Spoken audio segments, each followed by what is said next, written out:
My girlfriend said, "I can't block him. He's going through a tough time and needs my support." I replied, "I understand." Then I packed her bags, drove her to his house, and dropped her off on his lawn. She was frantically calling me 20 minutes later when his new wife answered the door. I, 29, male, have been with my girlfriend for 2 years. We moved in together 8 months ago into my apartment. My name on the lease, my furniture, my everything. She contributed to utilities and groceries, but the place was mine before her. About 3 months ago, her ex started texting her again. They dated for 4 years before me. Broke up because he wasn't ready for commitment. Classic. She told me about it up front, which I appreciated. Said he was going through depression and just needed someone to talk to. I wasn't thrilled, but I'm not the controlling type. I said, okay, as long as boundaries were respected. The texts became calls.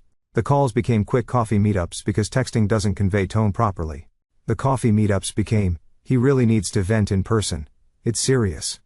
2 weeks ago I finally said something. Babe, I'm not comfortable with how much time you're spending talking to him. Can you maybe set some limits? She looked at me like I'd asked her to drown a puppy. He's struggling. His mental health is really bad right now. I can't just abandon him. I'm not asking you to abandon him. I'm asking you to have some boundaries. Maybe not the 2 a.m. calls. Maybe not the 3-hour venting sessions every other day. You don't understand depression. He needs support from his ex-girlfriend. Doesn't he have friends, family, a therapist? I'm the only one who really gets him. Red flag central, but I let it go. Stupid, I know. Then last Tuesday happened. I came home early from work. Meeting got cancelled. Walked into the apartment and heard her on the phone in the bedroom. Door was cracked open. I know. I miss you too. It's complicated right now. He's a good guy, but he's not you, you know. I stood frozen in the hallway. I'm trying to figure it out. Just give me time. Once I save up enough, I can get my own place and we can... Yeah, I know. I love you too. I love you too. She said, I love you too. I backed out quietly, went to my car, sat there for 20 minutes, just processing. When I came back inside, she was in the kitchen making dinner like nothing happened. Hey babe, you're home early. Yeah. Meeting got cancelled. Perfect timing. I'm making that pasta you like. I watched her stir the sauce, humming to herself. And something in me just went cold. Not angry, not sad, just done. Hey, quick question, I said. Why won't you block him? She tensed slightly. We've talked about this. He's going through a tough time, right? And you're the only one who understands him. Exactly. And you love him. She froze, spoon hovering over the pot. What? I heard you on the phone. He's a good guy, but he's not you. I love you too. Ring any bells? The color drained from her face. Then came the tears. Instant water works. It's not what you think. He's manipulating me. I didn't mean it like that. I was just trying to make him feel better so he wouldn't hurt himself. So, you tell your depressed ex you love him, and you're planning to move out so you can be together to help his mental health. You're twisting my words.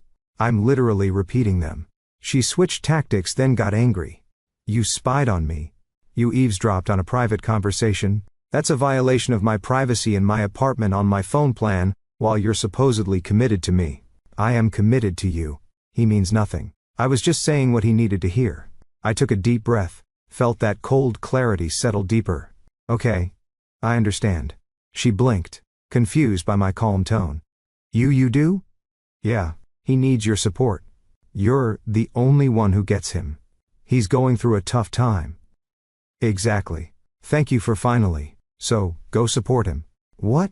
Pack your bags. I'll drive you to his place. You can support him full time. Her face went through about 7 emotions in 3 seconds. That's not I don't want to live with him.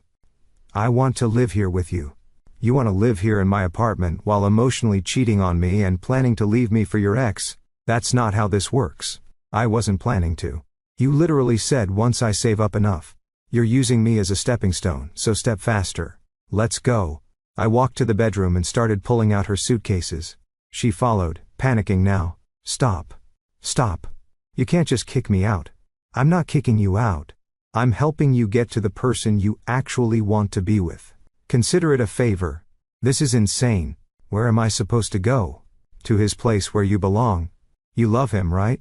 He loves you. Perfect match. I can't just show up at his door. Why not? You talk to him every day, multiple times.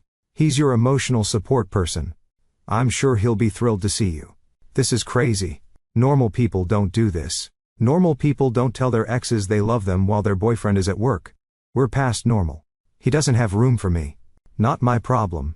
You should have thought about that before telling him you were leaving me. I packed her stuff efficiently, not roughly, not angrily, just methodically. Clothes, toiletries, that weird collection of crystals she insisted had healing energy. All of it. She was crying, bargaining, threatening, the whole emotional roller coaster. But I just kept packing. 45 minutes later, her stuff was in my car. She was in the passenger seat, mascara running, still trying to negotiate. Please, can we just talk about this? I'll block him right now. Look, she pulled out her phone. Too late for that. It's not too late. I made a mistake. People make mistakes. They do, and then they live with the consequences. I pulled up to a nice suburban house. His house. I'd found the address months ago when the texting started. Not proud of it, but I like to know who's in my girlfriend's life. Get out. I am not getting out here. This is humiliating. More humiliating than telling your ex you love him while your boyfriend pays the bills. Get out. He's going to think I'm crazy. That's between you two. Out. She sat there, arms crossed, defiant. No. I got out, walked around, opened her door, and started unloading her bags onto his front lawn one by one. What are you doing delivering you to your destination? You're welcome. She scrambled out of the car. You can't just leave me here. Watch me. I got back in the car. She was standing on the lawn, surrounded by her luggage, looking like a lost puppy. For 1 second. 1 second. I almost felt bad. Then I remembered. He's a good guy, but he's not you. And the feeling passed. I drove away. My hands were steady on the wheel. My heart rate was normal. I expected to feel something. Guilt, doubt, second thoughts, nothing. Just that cold clarity I'd been riding since I heard her on the phone. She'd made her choice. She'd been making it for months. One text at a time, one call at a time, one he needs me at a time. I just gave her the destination she was headed toward. Anyway. 20 minutes later, my phone started blowing up. Her number. I answered on the third call. Come back right now. Why? What happened? His wife answered the door. I almost drove off the road. His wife? He's married. He got married 6 months ago. She was standing there asking why some woman was on her lawn with suitcases. I pulled over because I was laughing too hard to drive safely. So let me get this straight. The ex who was too depressed to function, who needed your support, who you were planning to leave me for is married. I didn't know. But you were telling him you loved him and he was saying it back while married. He said they were separated. He said they were getting divorced. Classic. This isn't funny. His wife is threatening to call the cops. She thinks I'm a stalker. Well, you are standing on her lawn with suitcases. Come get me. I took a deep breath. That cold clarity was warming up nicely into something like satisfaction. No. What? Call an Uber. Call your mom. Call your sister. But don't call me. We're done. You can't just leave me here. You were planning to leave me. I'm just accelerating the timeline. Good luck with the married guy. I hung up, blocked her number. Then I drove home to my quiet, empty, wonderfully peaceful apartment, made myself a sandwich, watched half a movie, went to bed early, slept better than I had in months. Whatever happened next was between her and her married boyfriend. I was officially out of that equation. Update 1. 3 days later. Okay, so I need to update because things have gone sideways in ways I didn't expect. First, I was right to end things and I stand by that. But the aftermath has been a lot. After I hung up on her that night, she apparently stood on that lawn for another 30 minutes while the wife screamed at her from the porch. Neighbors came out. Someone filmed it on their phone. The wife called her husband, who was conveniently at a work dinner. Sure bro. And demanded he come home immediately. He showed up 20 minutes later. According to the story I pieced together later, he denied everything. Claimed my ex was an old friend who had a mental breakdown, and he had no idea why she was there. His wife didn't believe him. Probably because my ex was literally sobbing, "You said you loved me," on their front lawn. The whole thing was a mess. Eventually, my ex's sister came and picked her up. The suitcases stayed on the lawn until the next morning because nobody could fit them in the car. How do I know all this? Because her sister showed up at my door the next morning. You need to take her back. No. Hello. No pleasantries. Just demands. Good morning to you too. This isn't funny. She's been crying all night. She made a mistake. She told another man she loved him while living in my apartment. She was confused. He manipulated her. She's 27 years old. She's not a child. She made choices. Her sister pushed past me into the apartment. Just walked right in. Where's her stuff? She needs her things. I delivered them to his house where she wanted to be. His wife threw them in the street. Not my problem. She turned on me then, eyes blazing. Do you have any idea what you've done? She's humiliated. Everyone knows now. His wife posted on Facebook, tagged my sister, told everyone she's a homewrecker. Again, not my problem. She chose to pursue a married man. She didn't know he was married. She knew she had a boyfriend. That didn't stop her. Her sister didn't have a response to that. Just stood there, mouth opening and closing like a fish out of water. Here's the thing. I said, your sister spent months lying to me. Months of he's just depressed, he needs support, you're being paranoid. She gaslit me. Made me feel like I was the bad guy for being uncomfortable. Meanwhile she was planning to leave me. She said it herself. Once I save up enough, I was her landlord with benefits while she figured out her next move. I just gave her what she wanted faster than she expected. You humiliated her. She humiliated herself. I just made sure she faced the consequences instead of using my apartment as a safety net while she figured out her escape plan. Her sister left eventually, not before threatening vague legal action for emotional distress or some nonsense. I told her to have her lawyer call my lawyer. I don't have a lawyer, but she doesn't need to know that. Day 2 brought her mother. Different approach. Tears instead of threats. Please son. I know she hurt you, but she's my baby. She's not eating. She's not sleeping. She made a terrible mistake. Ma'am, I respect you. I do. But your daughter told another man she loved him while living with me. She planned to leave me. I didn't find out by accident. I heard her saying it. What was I supposed to do? Keep paying the bills while she lined up her exit? But dumping her at his house in front of his wife? I didn't know about the wife. Neither did she, apparently. But that's between them. Her mother left crying. That one did make me feel guilty. She's a nice lady, but her daughter is an adult who made adult choices. Day 3. Today is when the ex finally surfaced. Got a message request on Instagram from him, the married guy, the depressed one who needed support. Hey man, I think we should talk. I almost didn't respond. Almost. But curiosity won about what? About this whole situation. It got out of hand. You mean your affair with my ex-girlfriend? It wasn't an affair. We were just talking about how much you love each other and how she was going to leave me. She's unstable. She made it all up in her head. I was just being friendly, and she took it too far. Ah, classic. Throw her under the bus. So, you never told her you loved her? I mean, like as a friend. She twisted it. And you never talked about getting back together? She's delusional. Ask anyone. Interesting. Because she has screenshots. Long pause then. What screenshots? I was bluffing. I had no idea if she had screenshots, but his panic told me everything. Don't contact me again, and maybe tell your wife the truth before my ex does. I blocked him. Checked my ex's Instagram out of morbid curiosity. It's been set to private now, but I could see her bio had changed to healing and growing with some quote about toxic relationships. The audacity. The audacity. I'm the toxic one now. Sure. Update 2. 1 week later. This is hopefully my last update because honestly I'm exhausted. After blocking her ex, I thought things would die down. They did not. Her best friend reached out. Different tactic. Appeal to my emotions. She's really struggling. I know she messed up, but she needs her stuff. Can you at least let her come get the rest of her things? What things? I packed everything. She says you kept some of her books and some kitchen stuff. True. There were a few items I'd missed. Some cookbooks, a blender she'd bought, random stuff. Fine. I'm not petty about possessions. She can come get them Saturday between 2 to 4 p.m., just her. No family, no friends. She rings the bell. I hand her the box. She leaves. That's cold. That's boundaries. Saturday came. She showed up at 2:15. She looked rough, tired, dark circles under her eyes, hair unwashed, like she'd been crying for a week straight. Part of me, a small part, felt something. 2 years together, that doesn't just disappear. But then she opened her mouth. Can we talk, please? Just hear me out. No. Here's your stuff. I held out the box. 5 minutes. That's all I'm asking.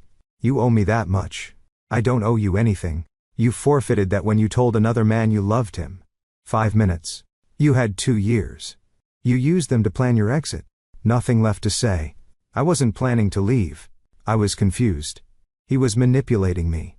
You said, and I quote, "Once I save up enough, I can get my own place." That's not confusion. That's a plan.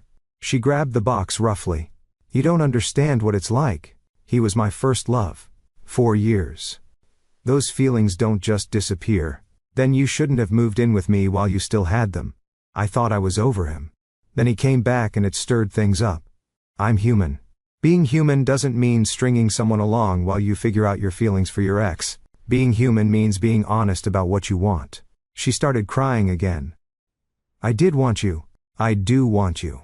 He was just familiar, safe. I was your backup plan, your apartment, your safety net. I'm nobody's plan B. That's not it is. You kept me around for stability while testing the waters with him. And when I caught you, your first instinct wasn't remorse. It was anger that I'd spied on you. That tells me everything. She stood there, box in her arms, tears rolling down her face. His wife is posting about me everywhere.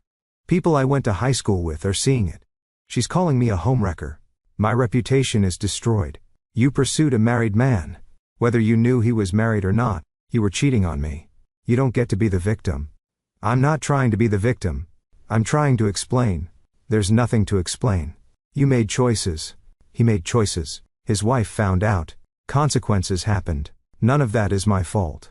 You drove me there. You dumped me on his lawn. You were planning to go there anyway. I just saved you the Uber fare. She stared at me for a long moment. Then her face hardened. You're going to regret this. You're going to be alone forever because no woman will put up with someone this cold. I'd rather be alone than be someone's stepping stone. She left. Didn't look back. 2 hours later, her mother texted me. Not angry this time, just sad. I'm sorry for how my daughter treated you. She's not perfect, but she's not evil either.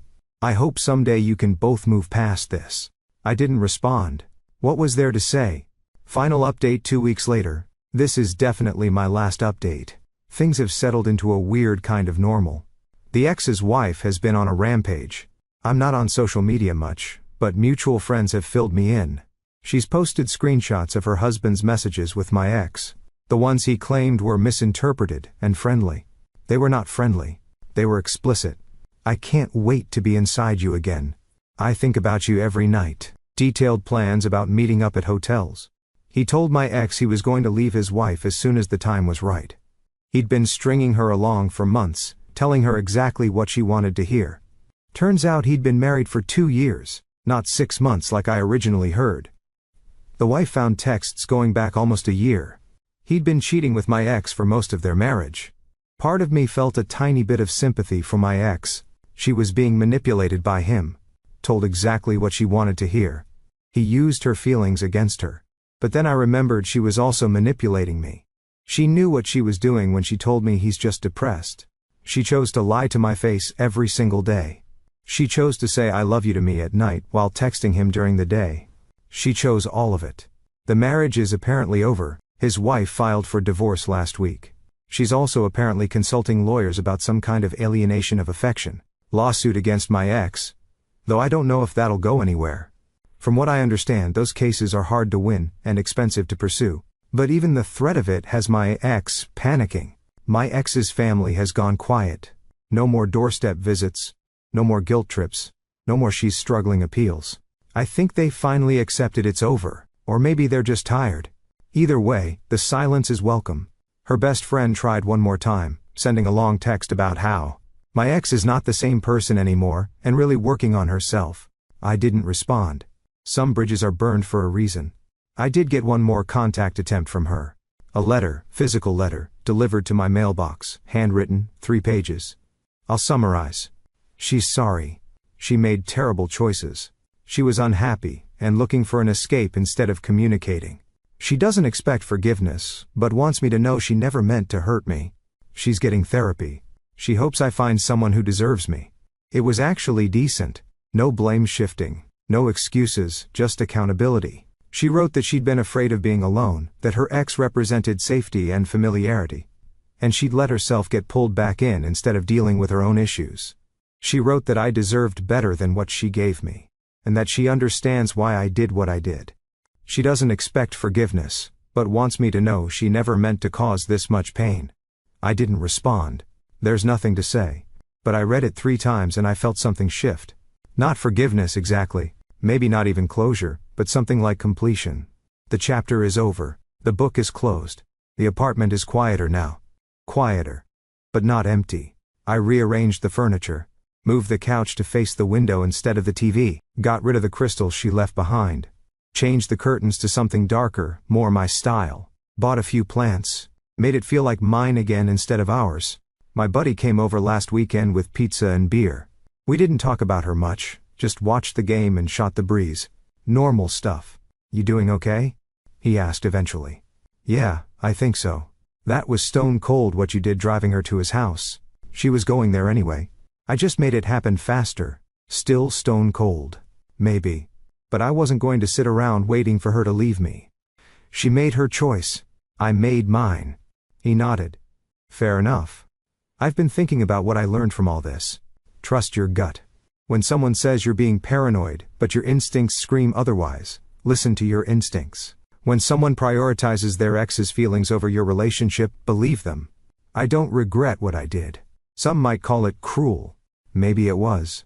But I refuse to be someone's backup plan. I refuse to pay the bills while someone shops for my replacement. I refuse to smile and pretend everything's fine while someone tells their ex, I love you too. She wanted to go to him. I just made sure she got there. That the wife answered the door. That was karma. Pure and simple. I'm not dating anyone right now. Not looking either. Need some time to recalibrate. Figure out what I actually want. The idea of trusting someone again feels like a mountain.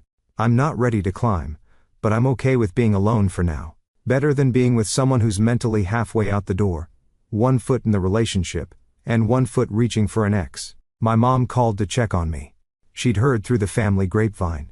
Apparently, my ex's mom knows someone who knows someone. Small world, my mom's response. Good riddance. You deserve someone who chooses you completely, not someone who keeps options open. Moms, they always know. To everyone who messaged support, thanks. It helped more than you know. To everyone who said I was too harsh, maybe dropping her at his house was dramatic. I won't pretend otherwise, but I'd do it again. Some lessons you learn the hard way. Some people you can't change, and some relationships aren't worth saving. She wanted to go to him. She was already emotionally there. Had been for months. I just made the physical distance match the emotional one. That the wife answered the door. That was the universe's way of showing her what she'd really been chasing. A fantasy. A lie. A married man who was using her the same way she was using me. Everyone got what they deserved, including me. Time to move on.